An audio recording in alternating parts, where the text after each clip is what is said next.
Degree लेने के बाद मैं नित्य लाइब्रेरी जाया करता, पत्रों या किताबों का अवलोकन करने के लिए नहीं। किताबों को तो मैंने न छूने की कसम खा ली थी।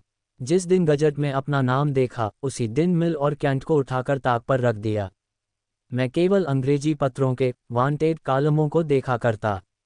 जीवन यात्रा की फिक्र सवार थी। मेरे दादा या परदादा ने किसी अंग्रेज को गदर के दिनों में बचाया होता अथवा किसी इलाके का जमींदार होता तो कहीं नॉमिनेशन के लिए उद्योग करता।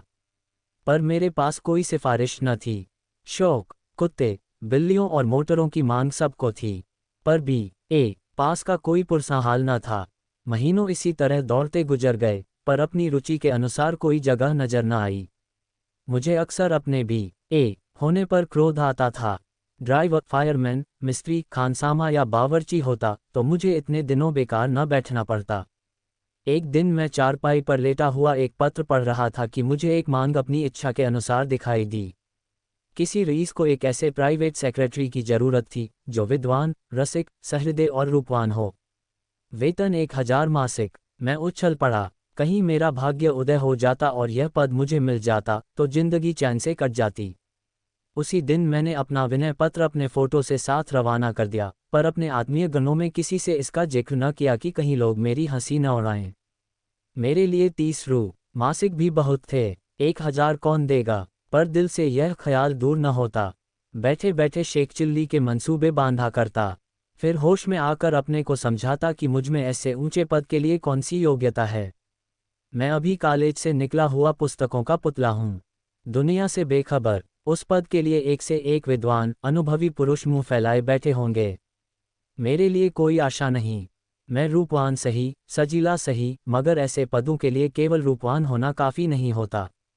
विज्ञापन में इसकी चर्चा करने से केवल इतना अभिप्राय होगा कि कुरूप आदमी की जरूरत नहीं, और उचित भी है, बल्कि बहुत सजीलापन तो ऊंचे पदों के लिए कुछ शोभा नहीं देता। मध्यम श्रेणी, तोंद भरा हुआ शरीर, फूले हुए गाल और गौरव युक्त वाक्य शैली, यह उच्च पदाधिकारियों के लक्षण हैं और मुझे इनमें से एक भी मयस्सर नहीं। इसी आशा और भय में एक सप्ताह गुजर गया और अब निराश हो गया। मैं भी कैसा ओछा हूं कि एक बेसिर पैर की बात के पीछे ऐसा फूल उठा। इसी को लड़कपन कहते हैं। जहां तक मेरा ख्याल है, किसी दिल्लगीबाज ने आजकल के शिक्षित समाज की मूर्खता की परीक्षा करने के लिए ये स्वांग रचा है। मुझे इतना भी न सूझा, मगर 8वें दिन प्रातःकाल तार के चपरासी ने मुझे आवाज दी। मेरे हृदय में गुदगुदी सी होने लगी। लपका हुआ आया, तार खोलकर देखा, लिखा स्वीकार है, शीघ्र आओ, ऐशगढ़। मगर यह सुख संवाद पाकर मुझे वह आनंद न हुआ जिसकी आशा थी। मैं कुछ देर तक खड़ा सोचता रहा, किसी तरह विश्वास न आता था। जरूर किसी दिल्लगीबाज की शरारत है, मगर कोई मुजायका नहीं। मुझे भी इसका मुंहतोड़ जवाब देना चाहिए। तार दे दून की 1 महीने की तनख्वाह भेज दो, आप ही सारी कलई खुल जाएगी। मगर फिर विचार किया, कहीं वास्तव में नसीब जगा हो तो इस उदंता से बना बनाया खेल बिगड़ जाएगा। चलो, दिल्लगी ही सही, जीवन में ये घटना भी स्मरणीय रहेगी। तिलस्म को खोल ही डालूं, ये निश्चय करके तार द्वारा अपने आने की सूचना दे दी और सीधे रेलवे स्टेशन पर पहुंचा। पूछने पर मालूम हुआ कि यह स्थान दक्षिण की ओर है। टाइम टेबल में उसका वृतांत विस्तार के साथ लिखा था। स्थान अतिरमणीय है, पर जलवायु स्वास्थ्यकर नहीं। हाँ, हृष्ट पुष्ट नवयुवकों पर उसका असर शीघ्र नहीं होता। दृश्य बहुत मनोरम है, पर जहरीले जानवर बहुत मिलते हैं। यथासाध्य अंधेरी घाटियों में न जाना चाहिए। ये वृतांत पढ़कर उत्सुकता, और भी बड़ी जहरीले जानवर हैं तो हुआ करें, कहाँ नहीं हैं। मैं अंधेरी घाटियों के पास भूलकर भी न जाऊंगा। आकर सफ़र का सामान ठीक किया और ईश्वर का नाम लेकर नियत समय पर स्टेशन की तरफ चला, पर अपने आलापी मित्रों से इसका कुछ जिक्र न किया, क्योंकि मुझे पूरा विश्वास था कि 2 ही 4 दिन में फिर अपना समूह लेकर लौटना पड़ेगा। गाड़ी पर बैठा तो शाम हो गई थी। कुछ देर तक सिगार और पत्रों से दिल बहलाता रहा, फिर मालूम नहीं कब नींद आ गई। आंखें खुली और खिड़की से बाहर तरफ झांका तो उषाकाल का मनोहर दृश्य दिखाई दिया। दोनों ओर हरे वृक्षों से ढकी हुई पर्वत श्रेणियां, उन पर चरती हुई उजली उजली गायें और भैंसे सूर्य की सुनहरी किरणों में रंगी हुई बहुत सुंदर मालूम होती थीं।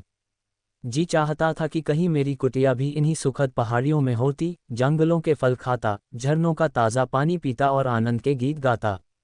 यकायक दृश्य बदला, कहीं उजले उजले पक्षी तैरते थे और कहीं छोटी छोटी डोंगियां निर्बल आत्माओं के सदृश डगमगाती हुई चली जाती थीं। ये दृश्य भी बदला। पहाड़ियों के दामन में एक गांव नजर आया, झाड़ियों और वृक्षों से ढका हुआ, मानो शांति और संतोष ने यहाँ अपना निवास स्थान बनाया हो। कहीं बच्चे खेलते थे, कहीं गाय के बछड़े किलोले करते थे। फिर एक घना जंगल मिला।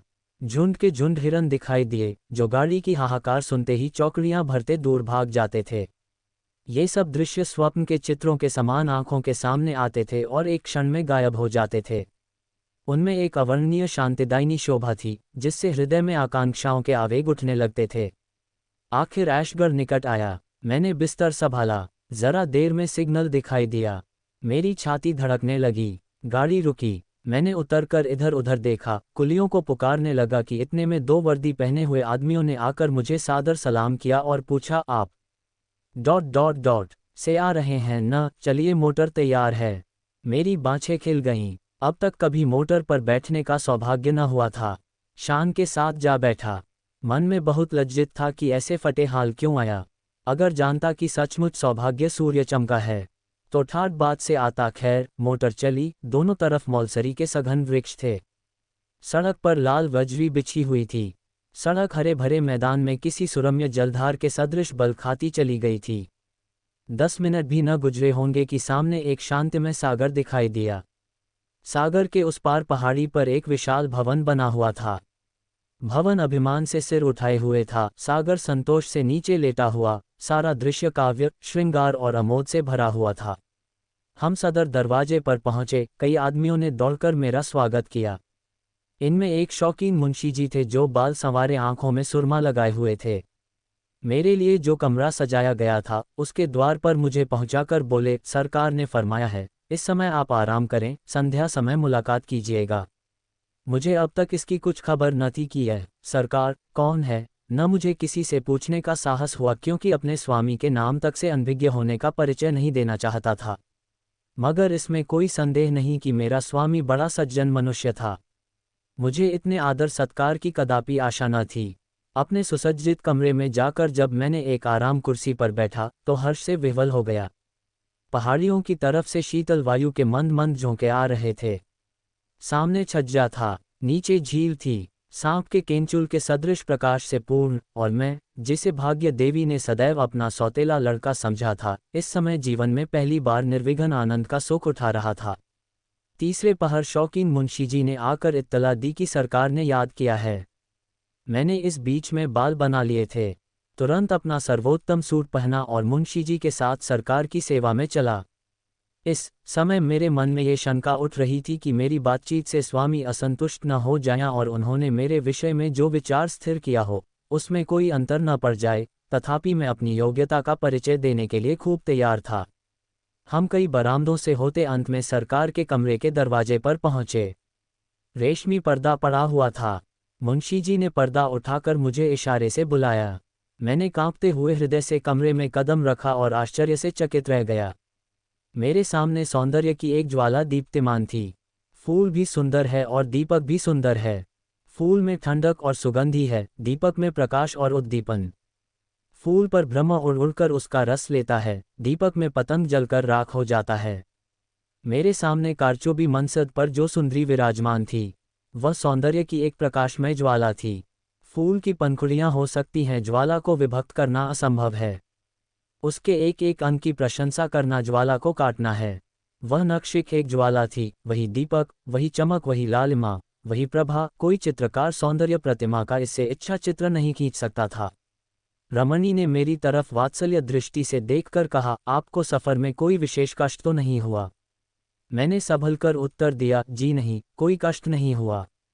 रमणी, ये स्थान पसंद आया?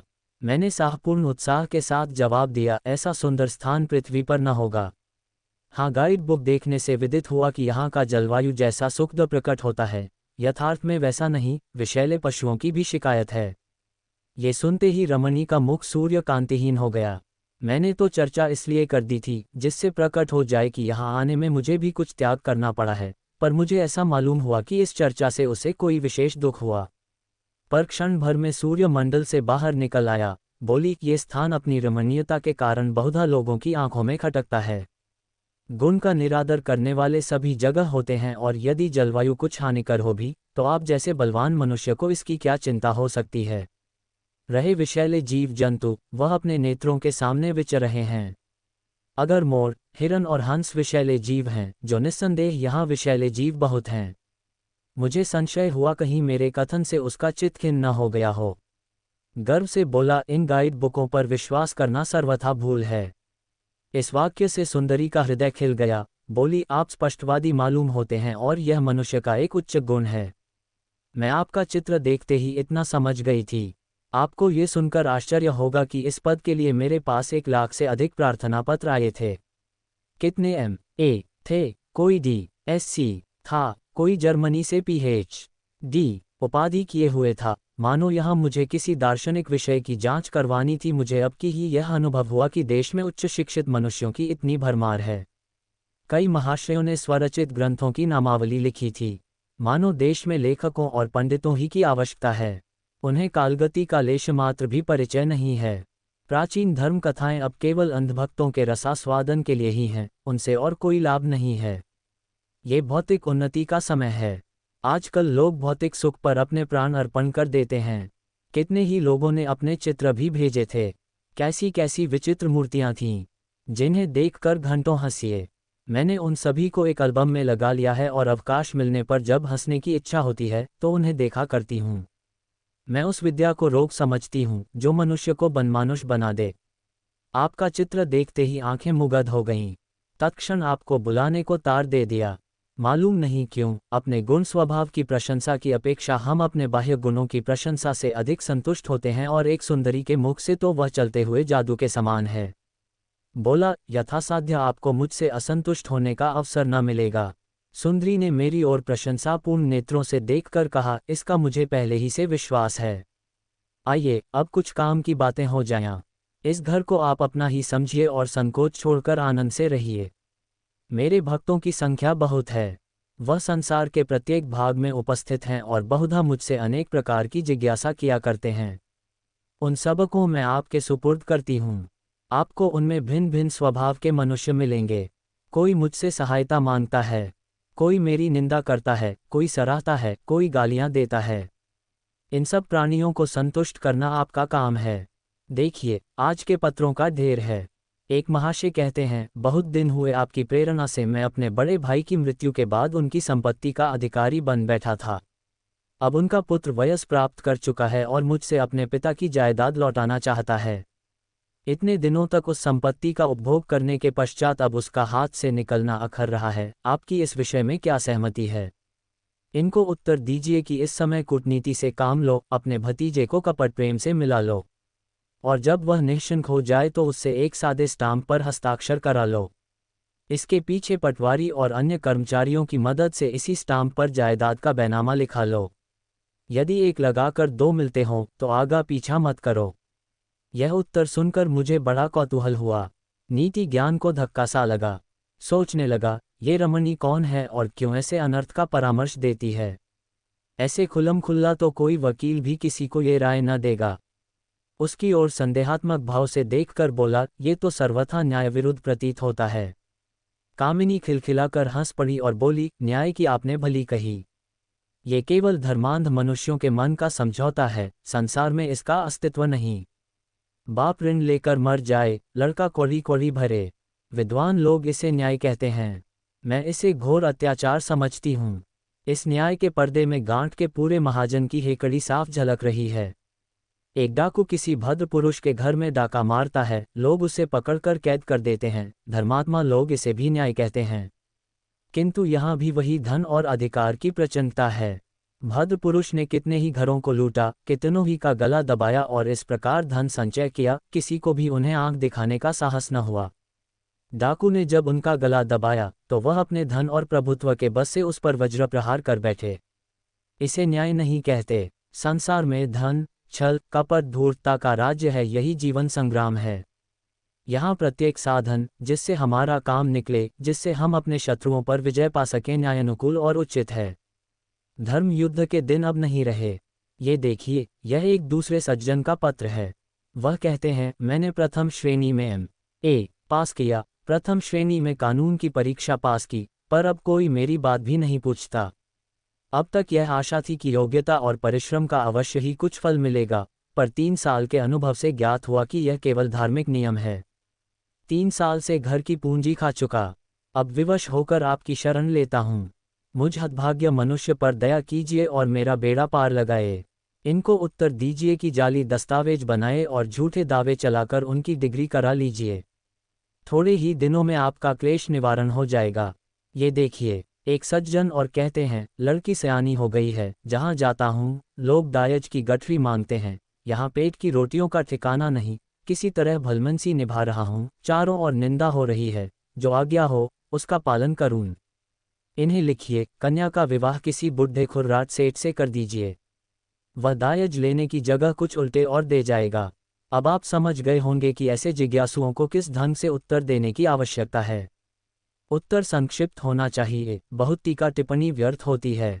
अभी कुछ दिनों तक आपको ये काम कठिन जान पड़ेगा, पर आप चतुर मनुष्य हैं, शीघ्र आपको इस काम का अभ्यास हो जाएगा। तब आपको मालूम होगा कि इससे सहज और कोई उपाय नहीं है। आपके द्वारा सैकड़ों दारुण दुख भोगने वालों का कल्याण होगा और वह आजन्म आपका यश गाएंगे। मुझे यहाँ रहते 1 महीने से अधिक हो गया, पर अब तक मुझ पर यह रहस्य न खुला कि यह सुंदरी कौन है, मैं किसका सेवक हूँ, इसके पास इतना अतुल धन, ऐसी ऐसी विलास की सामग्रियाँ कहाँ से आती हैं। जिधर देखता था ऐश्वर्य ही का आडंबर दिखाई देता था। मेरे आश्चर्य की सीमा न थी, मानो किसी तिलिस्म में फंसा हूँ।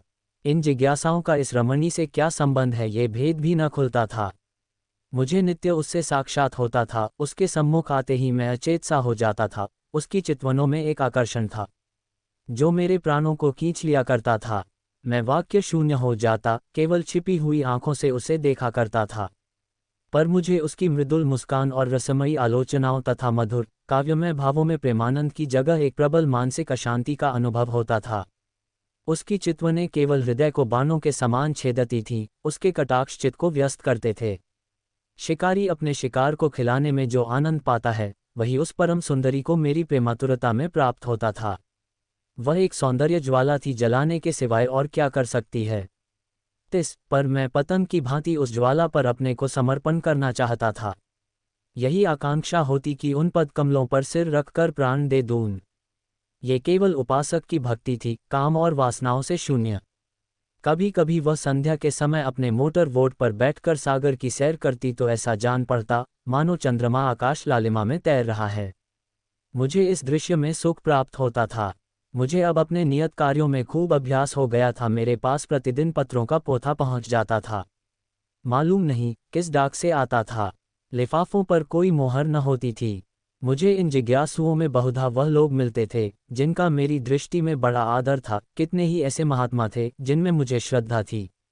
बड़े बड़े विद्वान लेखक और अध्यापक, बड़े बड़े ऐश्वर्यवान रईस, यहाँ तक कि कितने ही धर्म के आचार्य नित्य अपनी रामकहानी सुनाते थे। उनकी दशा अत्यंत करुणाजनक थी। वह सब के सब मुझे रंगे हुए सियार दिखाई देते थे। जिन लेखकों को मैं अपनी भाषा का स्तंभ समझता था, उनसे घृणा होने लगी। वह केवल उचक्के थे जिनकी सारी कीर्ति चोरी, अनुवाद और कतर ब्योंत पर निर्भर थी। जिन धर्म के आचार्यों को मैं पूज्य समझता था, वह स्वार्थ, तृष्णा और घोर नीचता के दलदल में फंसे हुए दिखाई देते थे। मुझे धीरे धीरे यह अनुभव हो रहा था कि संसार की उत्पत्ति से अब तक लाखों शताब्दियां बीत जाने पर भी मनुष्य वैसा ही क्रूर, वैसा ही वासनाओं का गुलाम बना हुआ है। बल्कि उस समय के लोग सरल प्रकृति के कारण इतने कुटिल, दुराग्रहों में इतने चालाक न होते थे। एक दिन संध्या समय उस रमणी ने मुझे बुलाया। मैं अपने घमंड में ये समझता था कि मेरे बांकपन का कुछ न कुछ असर उस पर भी होता है। अपना सर्वोत्तम सूट पहना, बाल संवारे और विरक्त भाव से जाकर बैठ गया।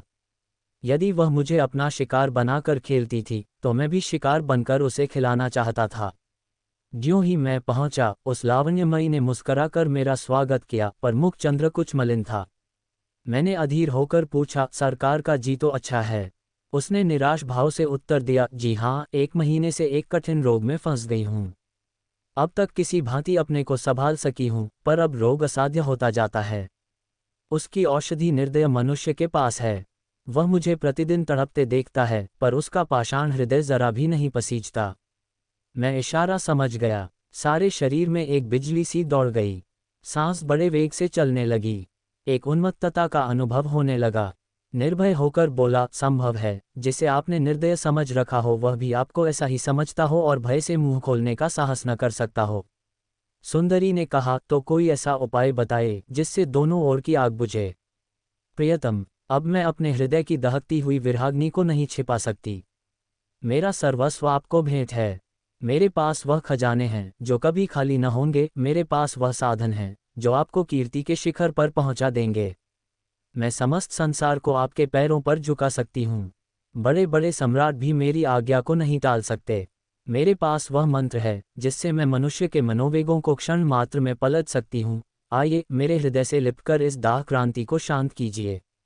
रमणी के चेहरे पर जलती हुई आग की सी कांति थी। वह दोनों हाथ फैलाए कामोन्मत्त होकर मेरी ओर बढ़ी। उसकी आंखों से आग की चिनगारियां निकल रही थीं। परंतु जिस प्रकार अग्नि से पारा दूर भागता है उसी प्रकार मैं भी उसके सामने से एक कदम पीछे हट गया। उसकी प्रेमातुरता से मैं भयभीत हो गया, जैसे कोई निर्धन मनुष्य किसी के हाथों से सोने की ईंट लेते हुए भयभीत हो जाए। मेरा चित्त एक अज्ञात आशंका से कांप उठा। रमणी ने मेरी ओर अग्निमय नेत्रों से देखा, मानो किसी सिंहनी के मुंह से उसका आहार छिन जाए, और सरोष होकर बोली, ये भीरुता क्यों? मैं आपका तुच्छ सेवक हूँ, इस महान आदर का पात्र नहीं। रमणी, आप मुझसे घृणा करते हैं। यह आपका मेरे साथ अन्याय है। मैं इस योग्य भी तो नहीं कि आपके तलुओं को आंखों से लगाऊं। आप दीपक हैं, मैं पतंग हूं, मेरे लिए इतना ही बहुत है। रमणी नैराश्यपूर्ण क्रोध के साथ बैठ गई और बोली, वास्तव आप निर्दयी हैं, मैं ऐसा न समझती थी। आप में अभी तक अपनी शिक्षा के कुसंस्कार लिपटे हुए हैं, पुस्तकों और सदाचार की बेड़ी आपके पैरों से नहीं निकली। मैं शीघ्र ही अपने कमरे में चला आया और चित्त के स्थिर होने पर जब मैं इस घटना पर विचार करने लगा तो मुझे ऐसा मालूम हुआ कि अग्निकुंड में गिरते गिरते बचा। कोई गुप्त शक्ति मेरी सहायक हो गई। ये गुप्त शक्ति क्या थी? मैं जिस कमरे में ठहरा हुआ था उसके सामने झील के दूसरी तरफ छोटा सा झोपड़ा था। उसमें एक वृद्ध पुरुष रहा करते थे। उनकी कमर तो झुक गई थी पर चेहरा तेजमय था। वह कभी कभी इस महल में आया करते थे। रमणी न जाने क्यों उनसे घृणा करती थी, मन में उनसे डरती थी। उन्हें देखते ही घबरा जाती, मानो किसी असमंजस में पड़ी हुई है। उसका मुख फीका पड़ जाता, जाकर अपने किसी गुप्त स्थान में मुंह छिपा लेती। मुझे उसकी ये दशा देखकर कौतूहल होता था। कई बार उसने मुझसे भी उनकी चर्चा की थी, पर अत्यंत अपमान के भाव से। वह मुझे उनसे दूर दूर रहने का उपदेश दिया करती थी, और यदि कभी मुझे उनसे बातें करते देख लेती तो उसके माथे पर बल पड़ जाते थे। कई दिनों तक मुझसे खुलकर न बोलती थी। उस रात को मुझे देर तक नींद नहीं आई। उधेड़बुन में पड़ा हुआ था। कभी जी चाहता, आओ आंख बंद करके प्रेम रस का पान करें, संसार के पदार्थों का सुख भोगें, जो कुछ होगा देखा जाएगा। जीवन में ऐसे दिव्य अवसर कहाँ मिलते हैं। फिर आप मन खींच जाता था, घृणा उत्पन्न हो जाती थी। रात के 10 बजे होंगे कि हठात मेरे कमरे का द्वार आप खुल गया और वही तेजस्वी पुरुष अंदर आए। यद्यपि मैं अपनी स्वामिनी के भय से उनसे बहुत कम मिलता था, पर उनके मुख पर ऐसी शांति थी और उनके भाव ऐसे पवित्र तथा कोमल थे कि हृदय में उनके सत्संग की उत्कंठा होती थी। मैंने उनका स्वागत किया और लाकर एक कुर्सी पर बैठा दिया। उन्होंने मेरी ओर दयापूर्ण भाव से देखकर कहा, मेरे आने से तुम्हें कष्ट तो नहीं हुआ? मैंने सिर झुकाकर उत्तर दिया, आप जैसे महात्माओं का दर्शन मेरे सौभाग्य की बात है। महात्मा जी निश्चिंत होकर बोले, अच्छा तो सुनो और सचेत हो जाओ। मैं तुम्हें ये चेतावनी देने के लिए आया हूँ। तुम्हारे ऊपर एक घोर विपत्ति आने वाली है। तुम्हारे लिए इस समय इसके सिवाय और कोई उपाय नहीं है कि यहाँ से चले जाओ। यदि मेरी बात न मानोगे तो जीवन पर्यंत कष्ट भोगोगे और इस मायाजाल से कभी मुक्त न हो सकोगे। मेरा झोपड़ा तुम्हारे समाने था। मैं भी कभी कभी यहाँ आया करता था, पर तुमने मुझसे मिलने की आवश्यकता न समझी। यदि पहले ही दिन तुम मुझसे मिलते तो सहस्रों मनुष्यों का सर्वनाश करने के अपराध से बच जाते। निस्संदेह तुम्हारे कर्मों का फल है जिसने आज तुम्हारी रक्षा की। अगर यह पिशाचिनी एक बार तुमसे प्रेमालिंगन कर लेती तो फिर तुम कहीं के नहीं रहते। तुम उसी दम उसके अजायब खाने में भेज दिए जाते। वह जिस पर रीझती है उसकी यही गत बनाती है। यही उसका प्रेम है। चलो इस अजायब घर की सैर करो, तब तुम समझोगे कि आज किस आफत से बचे। ये कहकर महात्मा जी ने दीवार में एक बटन दबाया। तुरंत एक दरवाजा निकल आया। यह नीचे उतरने की सीढ़ी थी। महात्मा उसमें घुसे और मुझे भी बुलाया। घोर अंधकार में कई कदम उतरने के बाद एक बड़ा कमरा नजर आया। उसमें एक दीपक टिमटिमा रहा था। वहां मैंने जो घोर, विभत्स और हृदयविदारक दृश्य देखे, उसका स्मरण करके आज भी रोंगटे खड़े हो जाते हैं। इटली के अमर कवि डैंटी ने नरक का जो दृश्य दिखाया है, उससे कहीं भयावह, रोमांचकारी तथा नारकीय दृश्य मेरी आंखों के सामने उपस्थित था। सैकड़ों विचित्र देहधारी नाना प्रकार की अशुद्धियों में लिपटे हुए भूमि पर पड़े कराह रहे थे। उनके शरीर मनुष्यों के से थे, लेकिन चेहरों का रूपांतर हो गया था। कोई कुत्ते से मिलता था, कोई गीदड़ से, कोई बनबिलाव से, कोई सांप से। एक स्थान पर एक मोटा, स्थूल मनुष्य एक दुर्बल, शक्तिहीन मनुष्य के गले में मुंह लगाए उसका रक्त चूस रहा था। एक और दो गिद्ध की सूरत वाले मनुष्य एक सड़ी हुई लाश पर बैठे उसका मांस नोच रहे थे। एक जगह एक अजगर की सूरत का मनुष्य एक बालक को निगलना चाहता था, पर बालक उसके गले में लटका हुआ था। दोनों ही जमीन पर पड़े छटपटा रहे थे। एक जगह मैंने अत्यंत पैशाचिक घटना देखी। दो नागिन की सूरत वाली स्त्रियां एक भेड़िए की सूरत वाले मनुष्य के गले में लिपटी हुई उसे काट रही थीं। वह मनुष्य घोर वेदना से चिल्ला रहा था। मुझसे अब और न देखा गया। तुरंत वहां से भागा और गिरता पड़ता अपने कमरे में आकर दम लिया। महात्मा जी भी मेरे साथ चले आए। जब मेरा चित्त शांत हुआ तो उन्होंने कहा, तुम इतनी जल्दी घबरा गए, अभी तो इस रहस्य का एक भाग भी नहीं देखा। ये तुम्हारी स्वामिनी के बिहार का स्थान है और यही उसके पालतू जीव हैं। इन जीवों के पिशाचाभिनय देखने में उसका विशेष मनोरंजन होता है। ये सभी मनुष्य किसी समय तुम्हारे ही समान प्रेम और प्रमोद के पात्र थे, पर उनकी ये दुर्गति हो रही है। अब तुम्हें मैं यही सलाह देता हूं कि इसी दम यहाँ से भागो, नहीं तो रमणी के दूसरे वार से कदापि ना बचोगे। ये कहकर महात्मा अदृश्य हो गए। मैंने भी अपनी गठरी बांधी और अर्धरात्रि के सन्नाटे में चोरों की भांति कमरे से बाहर निकला।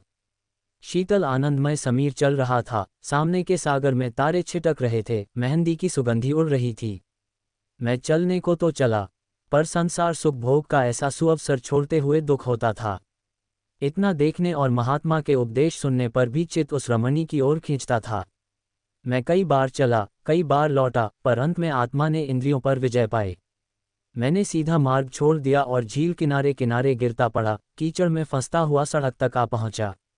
यहाँ आकर मुझे एक विचित्र उल्लास हुआ, मानो कोई चिड़िया बाज के चंगुल से छूट गई हो। यद्यपि मैं 1 मास के बाद लौटा था, पर अब जो देखा तो अपनी चारपाई पर पड़ा हुआ था। कमरे में जरा भी गर्द या धूल न थी। मैंने लोगों से इस घटना की चर्चा की तो लोग खूब हंसे और मित्रगण तो अभी तक मुझे प्राइवेट सेक्रेटरी कहकर बनाया करते हैं। सभी कहते हैं कि मैं 1 मिनट के लिए भी कमरे से बाहर नहीं निकला, महीने भर गायब रहने की तो बात ही क्या। इसलिए अब मुझे भी विवश होकर यही कहना पड़ता है कि शायद मैंने कोई स्वप्न देखा है। कुछ भी हो, परमात्मा को कोटि कोटि धन्यवाद देता हूं कि मैं उस पापकुंड से बचकर निकल आया। वह चाहे स्वप्न ही हो, पर मैं उसे अपने जीवन का एक वास्तविक अनुभव समझता हूं, क्योंकि उसने सदैव के लिए मेरी आंखें खोल दीं।